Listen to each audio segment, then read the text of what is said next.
The British, be they English, Welsh, or Scots, are a people best defined by their contradictions.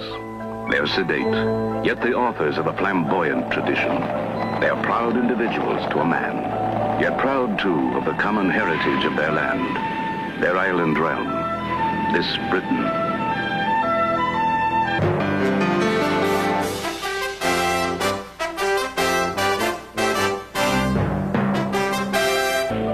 Off Britain's northwest coast lies a group of rugged, storm-swept islands, Scotland's Outer Hebrides. Here, the moods of the ocean powerfully dictate the affairs of man.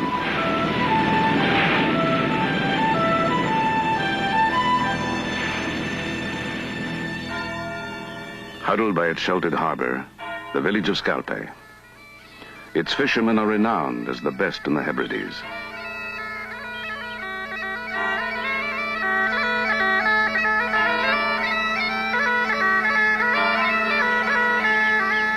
Scalpe lies far north, where winter days are gray and short, and only the special occasion of a wedding breaks the sober mood of the devout, hard-working islanders.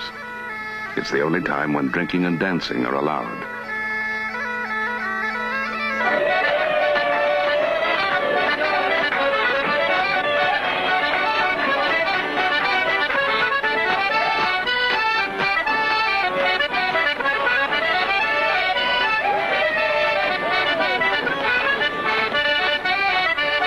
Kenny Mackay, 34, is captain of the fishing vessel, the Village Maid, and one of the handful of men on whom the island most depends. In the midst of the winter fishing season, he welcomes the rare chance to let go.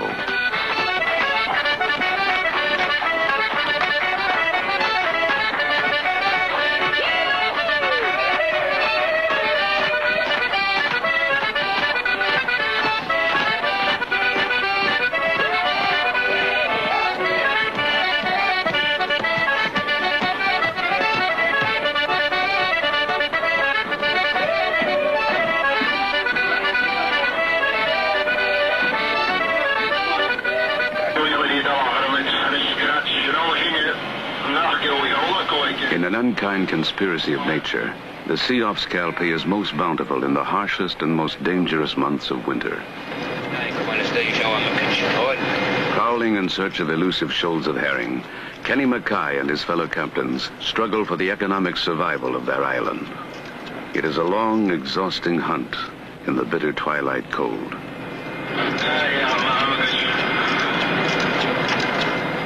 According to custom, each member of the crew shares in the fortunes of his boat. More and more, these islanders feel the stress of competition as their home waters are invaded by foreign fishing fleets. To conceal their plans, the Scalpe captains speak Gaelic, their traditional language, when communicating by radio.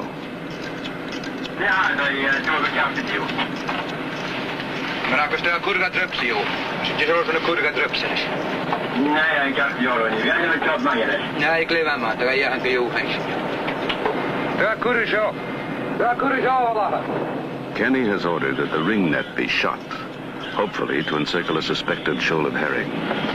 Much depends on his judgment. The net, worth thousands of pounds, can be snagged and torn on underwater rocks. And each sweep of the net means at least an hour's hard labor with an uncertain reward.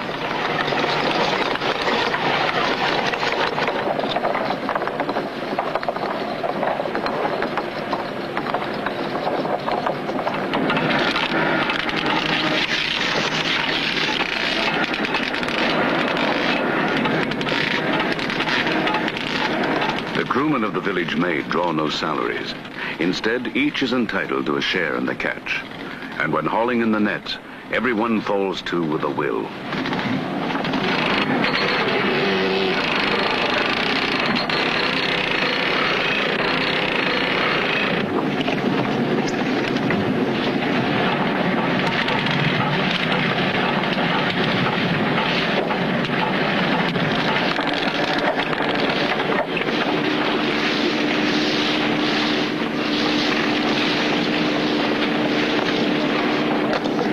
Empty. Such disappointments sometimes follow in frustrating, monotonous sequence, day after day.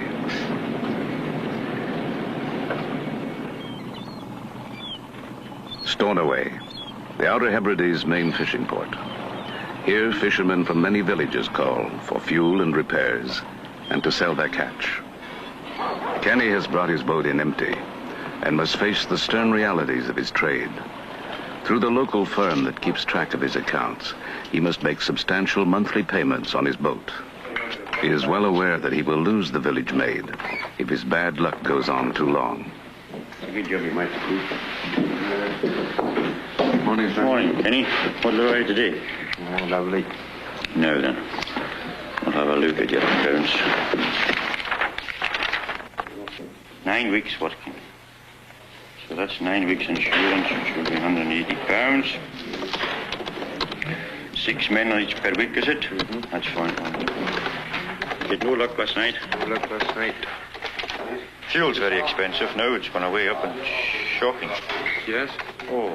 How much per gallon? It's £21 per 100 gallon. £21 per 100 gallon? Shocking.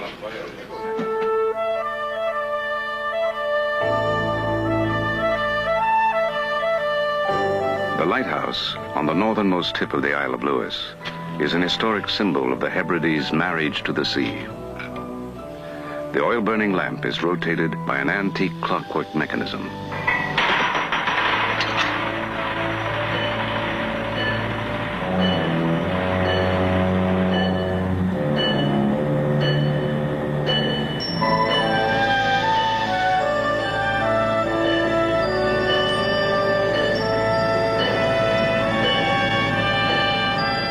The light has flared each night for more than 100 years. It has been the last glimpse of home for thousands of departing Scottish emigrants, and a faithful beacon for those who remain behind.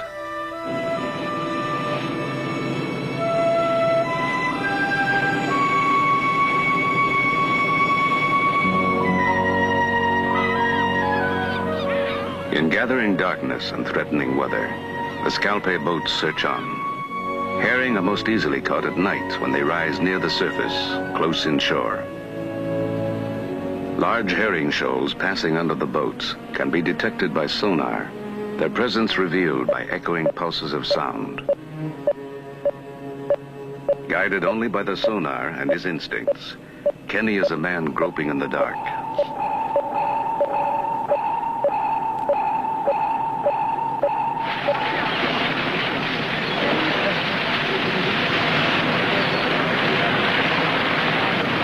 Just before 11 p.m., the sea yields a rich harvest.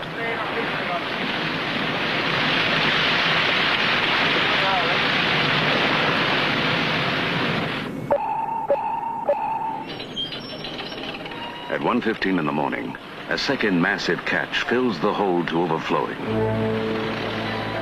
The mood aboard the village maid now is jubilant. One night like this can make up for a month's bad fishing.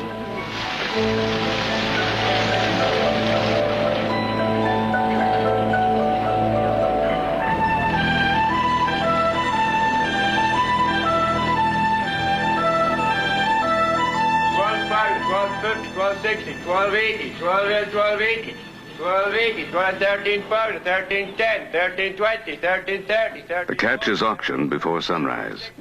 Kenny looks on as the buyers signal their bids with subtle gestures. To Kenny's delight, the same scarcity of fish which has plagued him for so long will send today's prices soaring. £14.90, £15 pound, £15 pound, £15 pound, £15.10, £15.20, £15.30, £15.40, £15.40, £15.50, £15.60, £15.60, £15.70, £15.70, £15.70, £15.70, £15.70. Kroon.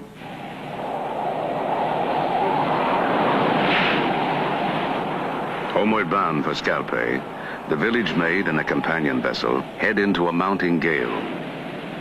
Kenny will be on constant alert during the long, rough passage that lies ahead.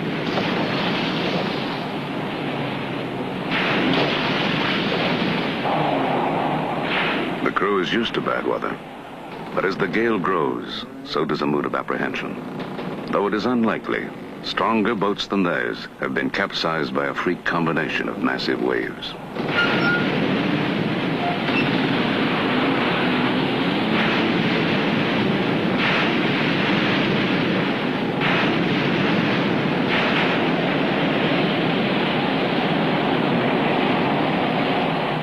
seas mount higher now, a force 10 gale with winds gusting up to 70 miles an hour.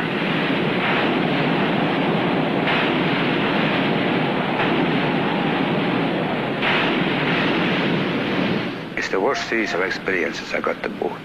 I should reckon there'd be between 30 and 40-foot waves. There's an awful amount of power in the sea, and if you're forcing the boat against it, you're asking for trouble. Best bet is to give the boat a chance. And if you give the boats a chance, they'll do what they're supposed to do.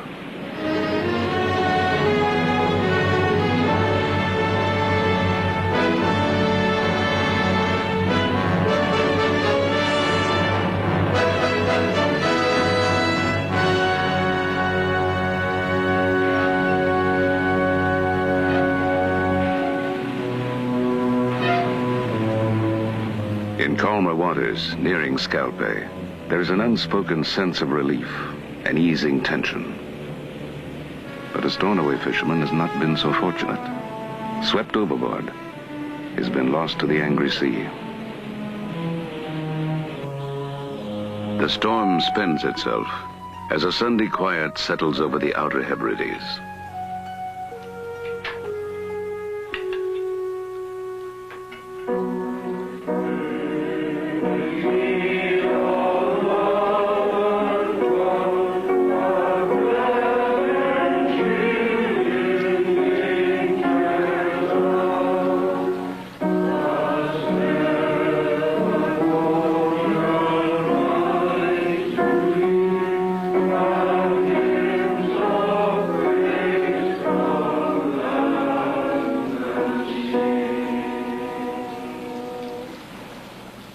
We have come to express our sympathy and condolences to Mrs. MacLeod, whose husband was so tragically lost overboard from the Stornoway fishing vessel Ivy Rose. Again and again, as I have been called to visit various people who are connected to the sea and as a result of their families serving on the fishing fleets and the men of the Merchant Navy and of the Royal Navy, I found again and again that in their hour of crisis and sorrow, their thoughts have always been of others. Mrs. MacLeod said to me when I was visiting her, "Thank all the skippers and the crews of the vessels who gave so much of their time in searching."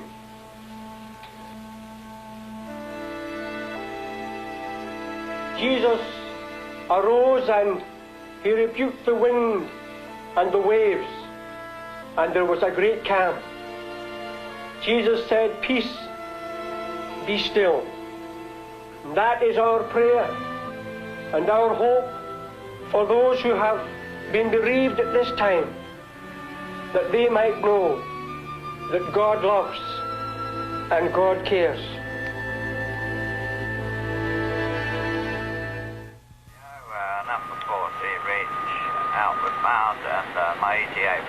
Along the global pathways of the sea, the British once ruled a vast empire, and the nation still is heavily dependent on seaborne trade.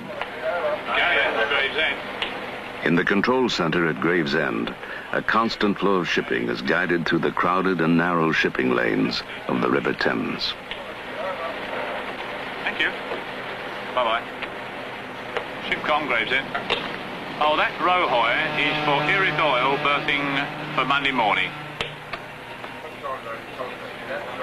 Past Gravesend and Northfleet Hope and Galleon's Reach, inbound ships steer a course through history to a safe berth in London's Royal Albert Dock. Cargo is traditionally offloaded onto barges to travel further on inland waterways. Freddie Burwood, at 15, is fascinated by the colorful life of the River Thames and dreams of the day when he will become a part of it.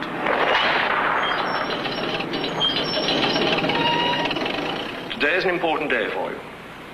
You've chosen your career and are now embarking upon it.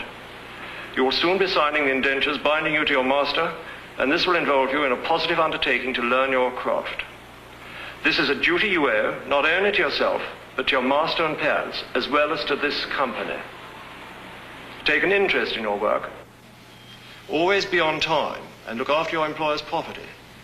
Time and tide wait for no man. In a ceremony Charles Dickens might have described, apprentices are bound into the company of watermen and lightermen. This historic guild was formed to bring order to the Thames, where collisions, thefts, and drownings once were common. Can you swim? Good. Very far can you swim? Approximately half a mile. Half a mile. And have you tried with your clothes on? Yes, sir. No, your sign there, wasn't it? Full Christian names, lad. Full Christian. Freddie. That's it. Put it down. Freddie's contract of indenture is cut in two. He keeps one half, his father the other. His apprenticeship will last for 5 years.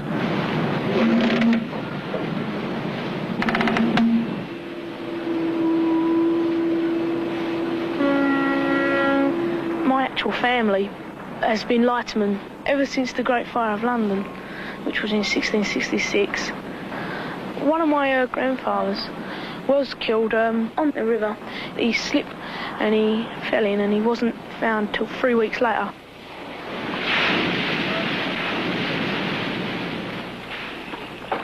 In their first days on the river, Freddie and his fellow apprentices will do the dirty work on the barges, or lighters, that they hope eventually to command.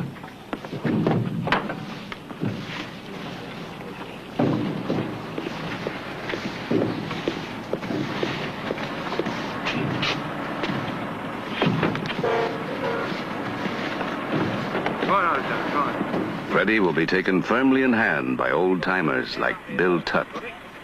He will learn not only the job from Bill, but also to assume the highly individualistic manner that sets a lighterman apart.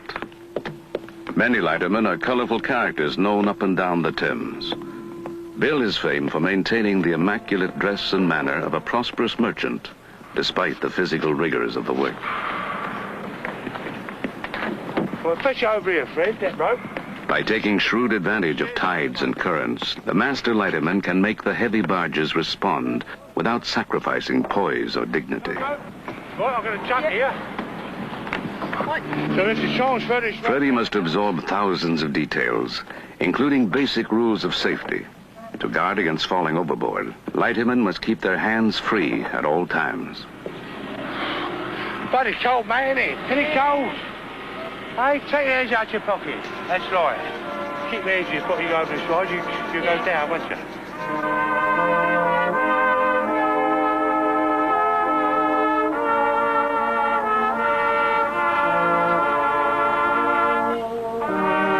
Christmas comes to London, but the days of leisurely school holidays are over for Freddie. Lightermen must work whenever there are barges to be moved. As Freddie is constantly reminded, time and tide wait for no man, not even for Christmas shopping. If need be, Freddie must be prepared to work on Christmas Day.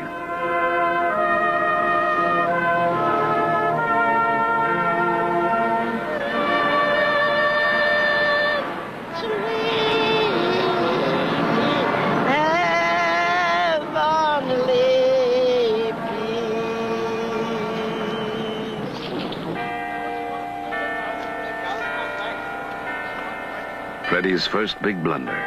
This morning, he's half an hour late in reporting to Bill Tutt. They're scheduled to journey up the River Lee, a tributary of the Thames.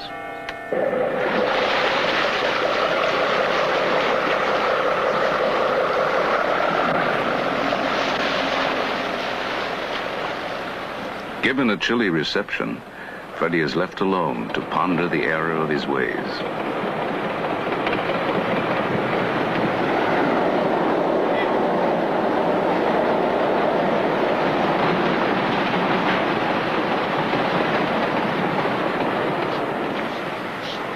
Put it back. Put it over, Fred.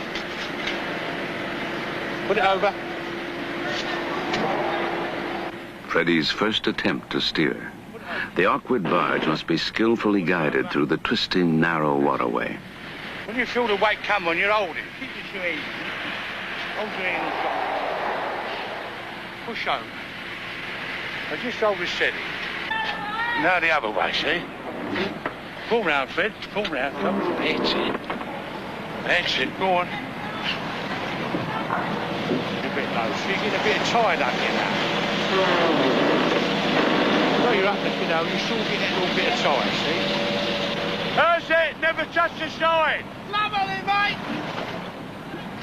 Never touch the side. On a barge under tow, a lighterman must avoid collisions when he can and cushion the impacts when they're inevitable. And the captains of towing vessels sometimes amuse themselves by making the lighterman's job as difficult as possible. Hey! Oh! Bloody lost my bloody head there.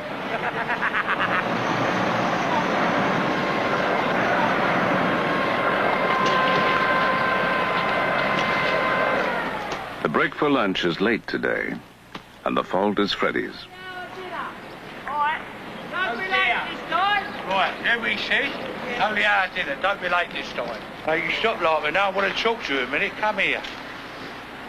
Right? What time did you order this morning? 8 o'clock. 8 o'clock. Sorry, mate. Sorry? Traffic. Oh, sorry's no good, is it? Well, don't it happen no more, right? Time is time. You take notice of me, you won't go far wrong. I'm telling you now. You'll be well up that creek, I'm telling you. First of day, son, anyway.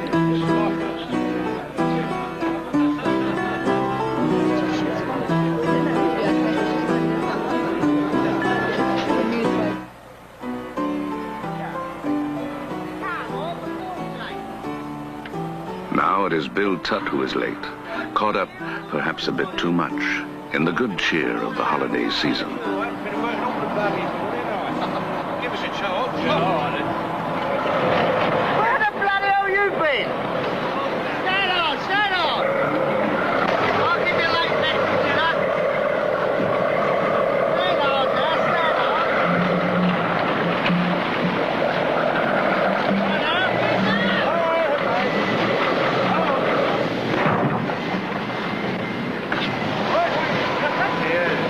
Hey, any more for the boat ride? How's it? Oh!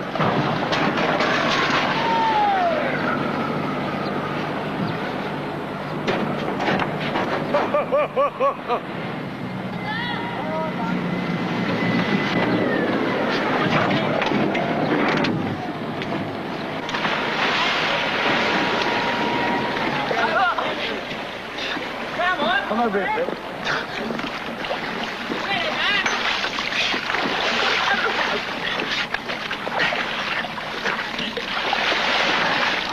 Oh, is he all right, is he? Well, he's all right, he's all right. Sure? Don't worry, you all right? Yeah. That's only the first time. Wait till it happens 2 or 3 times. Oh, no, but what do you mean, a cave? He's all right, Fred, he's okay. Freddie Burwood will not soon forget this day of initiation. You are my sunshine. Making me a You are scare. my sunshine. He has first been chilled by the river, then warmed by the spirit of the stalwart lighterman. Got a cup of tea for him?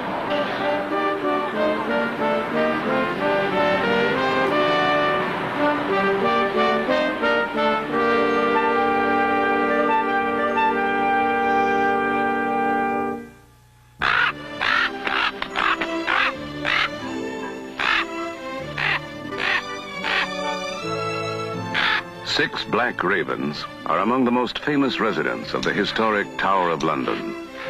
Their wing feathers must be faithfully trimmed to prevent them from flying away. The ravens are cared for by yeoman warder John Wilmington and his wife. Ow! He's having a good chew this morning. Come on now. Oh. Naughty boy. Her feathers are in good. According to legend, if the ravens ever leave, the tower will crumble into dust, and great disaster will befall England. Wilmington is often asked if he believes the prediction. I don't think it's a matter of do we believe, it's tradition. And should all the ravens leave the Tower of London, the White Tower does crumble, and a great disaster did befall England, I'd have a lot to answer for, wouldn't I? Yeah. Right then, there you go. Britain has traditions of many kinds. Living ones, like ravens, monumental ones cast in stone, and some that live in the minds of its citizens. The Tory party will win the next election. Make no mistake about it. Most men are suffering. Definitely. Most women are dangerous. I want to change the world. The world is a beautiful place. Put your faith in this man. It's going to be right. A terrible lot of money. Free speech is a right stoutly maintained by Britons and advertised in antic extreme on London's Hyde Park Speaker's Corner. Here it appears there is no British tradition except dissent, no heritage except diversity. You have given us all we can have. And who wouldn't agree with me on that? You know a man's made it the vibration of life. While many of the world's peoples enjoy similar freedom of expression, none seem to exploit it with quite the same eccentric vigor. On a Sunday afternoon, passions run high. God sakes, you must love one another. We love the Empire. Look at the state of us. I've had that estimated by my accountants, and my accountants have come to the agreement that it will take £1,750 million to bring peace to Ireland. And my accountants are never wrong. American citizen mainly is addicted to the drug of television. There is history in Japanese. How do we know this? Look, history in our language is three. Is T-H-R-E-E. Three. It's three. As I say, I've only one fear, my friends, and that is that somebody will take me away. World War II started right here. One Sunday morning. 4 o'clock. 2 o'clock, yeah. When the air raid sirens went, they said the Germans are here. I said, who's here? He said, the Germans. If you catch a bomb, if you see a bomb, catch it. And take it to the nearest police station. Can you imagine anybody catching a 10-ton bomb? They was dropping round bombs, thin bombs, black bombs, small bombs. They was even dropping Stink bombs. and queer bombs. And nobody called a bomb. Nobody called a bomb. Why? You didn't see the bloody things coming down! 1 o'clock, 2 o'clock, 3 o'clock, 4 o'clock, 5 o'clock, 6 o'clock, 7 o'clock, 8 o'clock, 9 o'clock. We're going to rock around the clock tonight. We're going to rock around the clock. Rock to the daylight. We're going to rock around the clock tonight. We're going to rock to the daylight. We're going to rock around the clock today. All day, hey, cha cha cha. Ian MacDonald on his way to work, a seemingly ordinary figure in the streets of London. But MacDonald is part of Britain's most lavish tradition, the grandest surviving monarchy in the world today. And every day, he undergoes a remarkable transformation.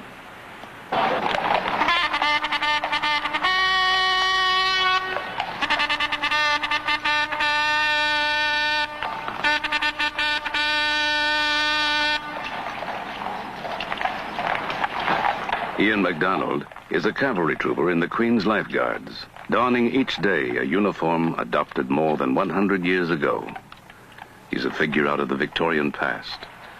I would like to have lived in a period with Queen Victoria, you know. Deep down, I'd like to have followed her, you know, to be a good, loyal subject to her, you know. If I could go back to that period now, I would. I wish I'd have been born earlier.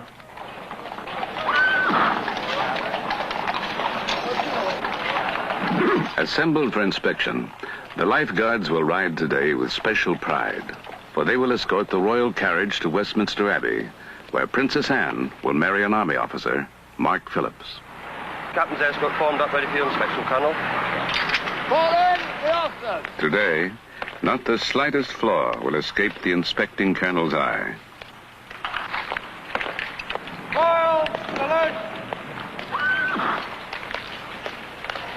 The inspection's the biggest inspection I've ever saw. There's more men than I've ever saw before on horse. And when the inspection was going through, I was keep saying to myself, well, I hope they don't pick me up. I just hope they just go straight past. To his dismay, Ian's plume-topped helmet is singled out for criticism. But he will draw no penalty. And at the appointed hour, the Sovereign's escort is ready.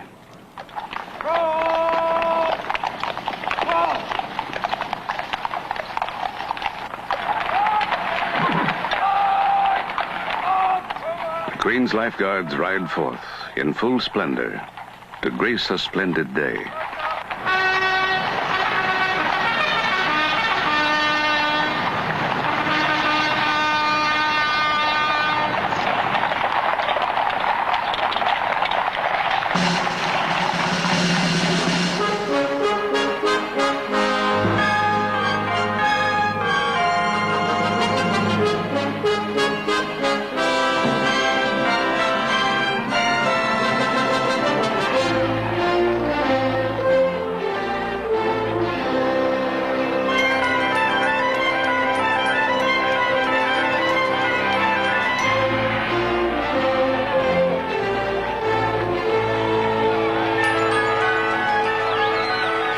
Lord Attlee once observed, "It is a mistake to make government too dull, an error the British seem in no great danger of committing."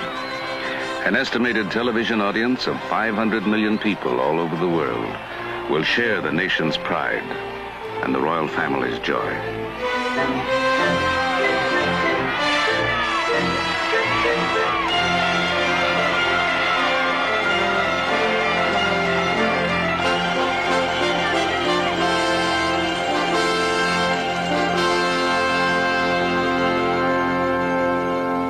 Those whom God hath joined together, let no man put asunder.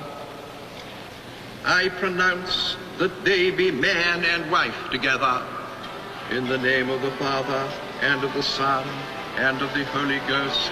Amen.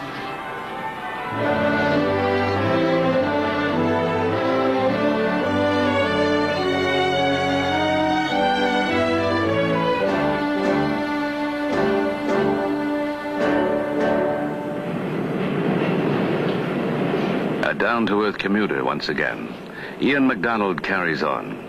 His only regret is that, being part of the wedding procession, he was able to see so little of it.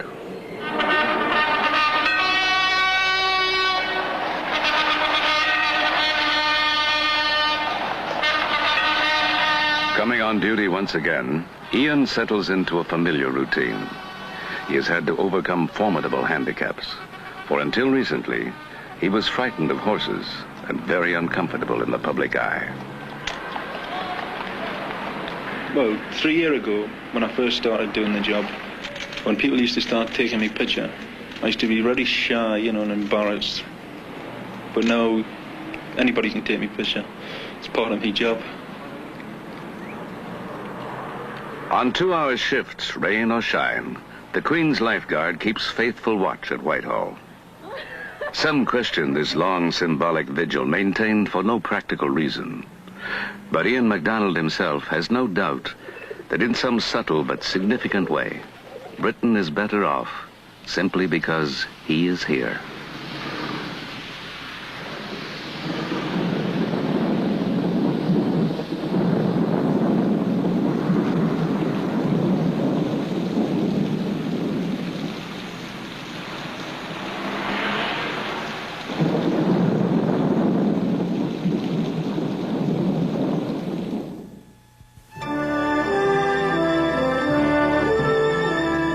A small ship plying the English Channel flies a distinctive banner. Its twin leopards signify that the last feudal ruler in Britain is aboard. Sybil Hathaway, Dame of the Isle of Sark, is returning to her fiefdom. Ruling Sark by hereditary right, the Dame has struggled all her life to maintain her island's medieval ways.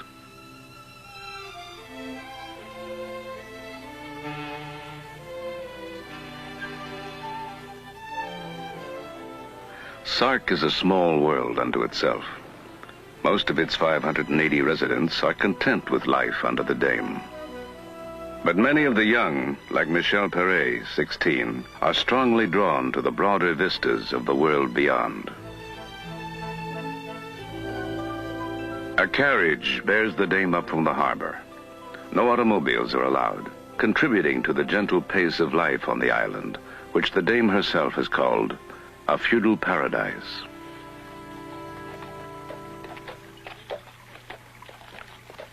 Following in the wake of the Dame is Michel Perret, who works as a carriage girl. Meeting arriving visitors, she charges a small fee to show them around the 3.5-mile-long island. Tourists provide the island's main income, and Sark caters to their needs, though sometimes mildly resenting the intrusion. What's the dog's name? What's the dog's name? Joshua. Joshua? Yes, Joshua. Joshua, look this way. Joshua, Josh? That's better. Sark's lure lies not only in its pastoral beauty, but also in the ever-felt presence of the Dame. She is entitled to a portion of the island's grain crops. She alone is permitted to raise pigeons and breed dogs. She even has the power to banish undesirable visitors. From early childhood, Michel has regarded the dame's stately stone wall residence with awe.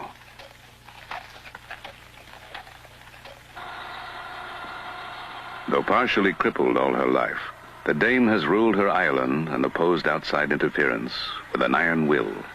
She has described herself, with a smile, as a benevolent dictator. You see where those bulbs are?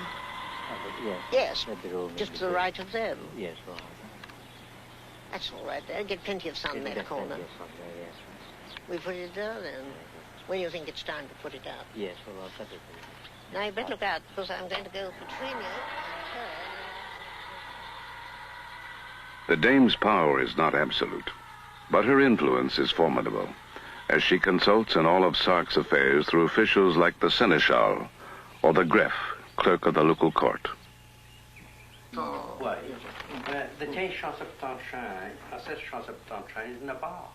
The traditional language of Sark is an archaic form of French, for the island was once part of the ancient Duchy of Normandy. Sark's laws are as medieval as its language. In our era of women's liberation, husbands are still permitted to beat or chastise their wives.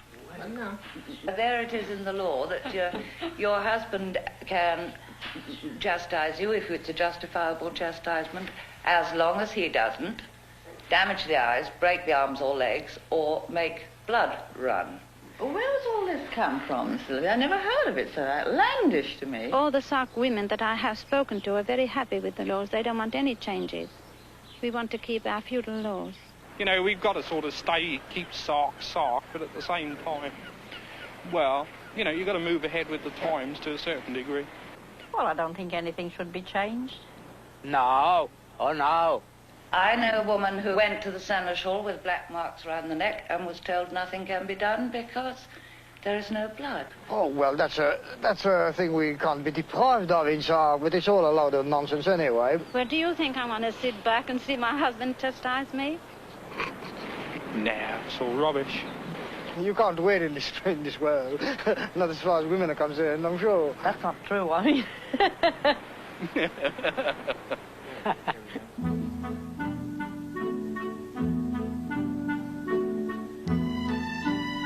For Michel Perret, life on Sark has mixed blessings.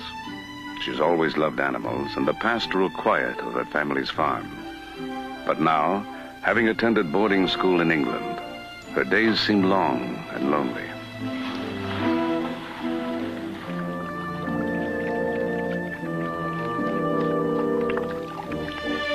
She was when I was beautiful. Yellow butter came about, you know. He was so creamy. Sark's social life revolves around its public houses, its thriving pubs. For young people, there is little else to do. Here, local gossip thrives, and old jokes and stories are repeated time and time again. The atmosphere can be stifling. Back and said, this is where it all happens in London, Piccadilly.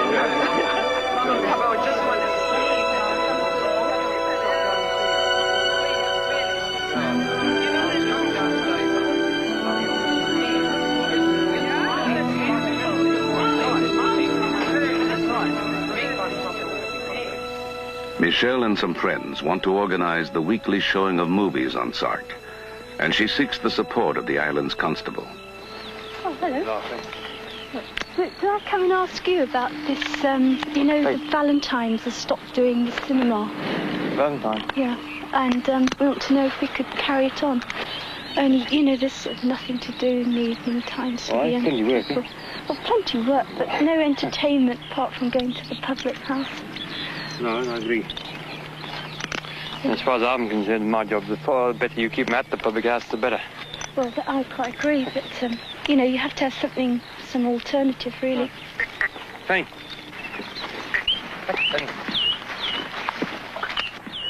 Michelle's request is discussed, but in the deep conservatism that is the island's greatest pride, this innovation, like many others, is deemed unnecessary. Well, it was the best for us, I think.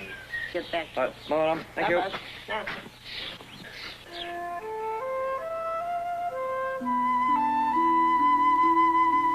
I've often thought about going away, but I've never sort of been able to make up my mind where I actually want to go, where I'd really be happy. I'd like, to go, just to go away and see what it was like, not cut myself off completely, but sort of go off and start a new life somewhere else.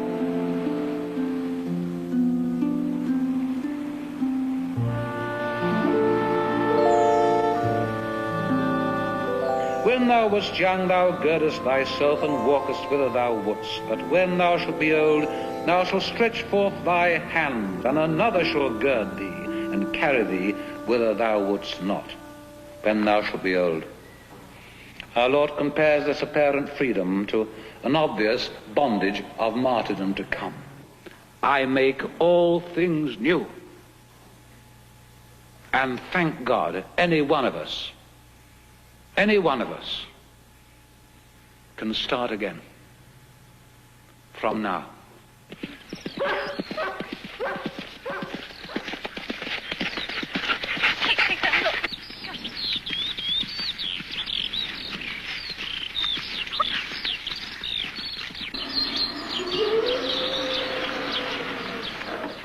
Sark in winter is a lonely place for young people. So wrote the dame herself, recalling her youth on the island in the 1890s. In this unhappy period, she suffered solitude, but emerged with a stoic philosophy of life. When I found I was born lame, I had to put up a defense against that. I had to make myself strong all my life. I've got a motto, which I've had for years and years and years. It hangs in my bathroom. And my motto is, smile, damn it, smile. And that I've lived with all these years, and it's helped me through very bad corners when I've just thought I could never laugh again about something, and yet you get through. You've got a sense of humour, and you get on. Dame Sybil Hathaway now may look back on a rich life, despite great adversity. Her first husband died at the close of World War I, leaving her widowed with 6 children. She would marry again, but her second husband, too, would die before her. As Dame of Sark, Sybil Hathaway would treasure memories of English royalty, from a glimpse of Queen Victoria in 1889 to visits by the present royal family.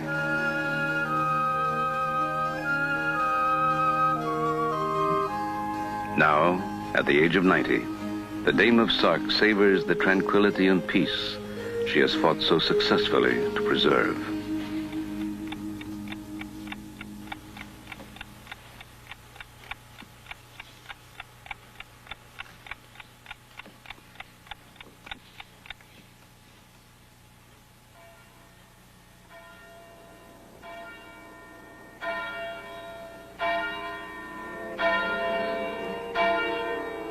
July 1974. Sybil Hathaway, Dame of Sark, Dame of the British Empire, is dead.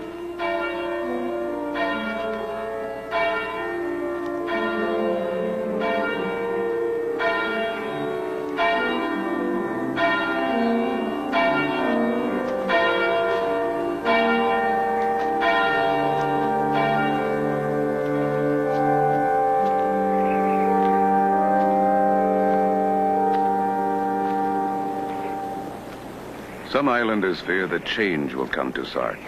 A few hope for it. But soon the dame will be succeeded by her grandson, who will declare his determination to keep the island as it is. Joshua.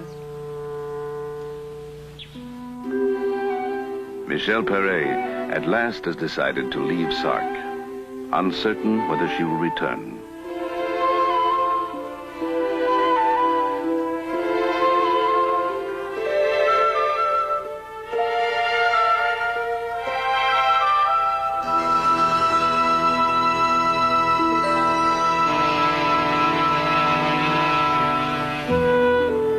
Sark, like Britain, is an island and exerts a peculiar hold on the human spirit.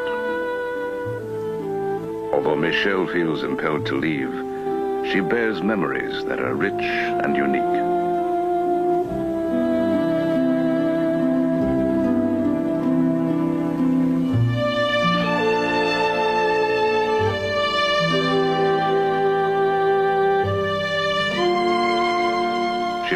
return to live on Sark again, but will never wholly abandon her island home.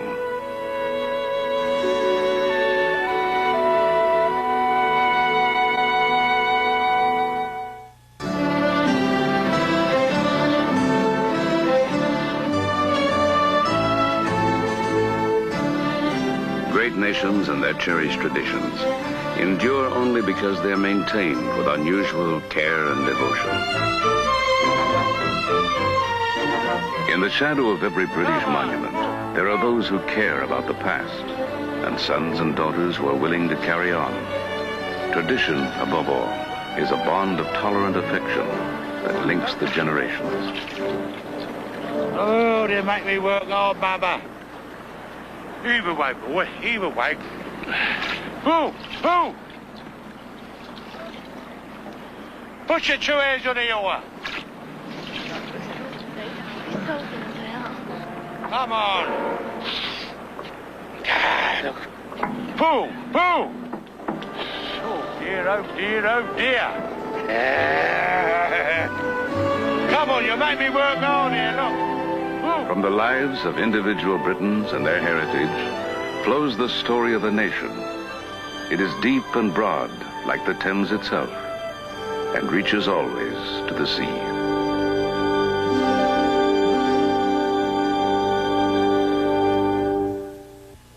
The heritage of Britain is rich, and the source of that wealth is its people. Young Freddie Burwood completed his apprenticeship as a lighterman with flying colors, and although economic considerations led him to the hatter's trade, he says his heart is still with the watermen of the Thames. Interestingly, Michel Perret has returned to the Isle of Sark, having found perhaps its predictable rhythms preferable to the pace of the outside world. Time and tide may wait for no man, but they wash the shores of Britain gently. Next time, on the best of the National Geographic specials, we'll explore another corner of the endlessly rewarding and surprising world around us. I'm Mike Farrell for the National Geographic Society.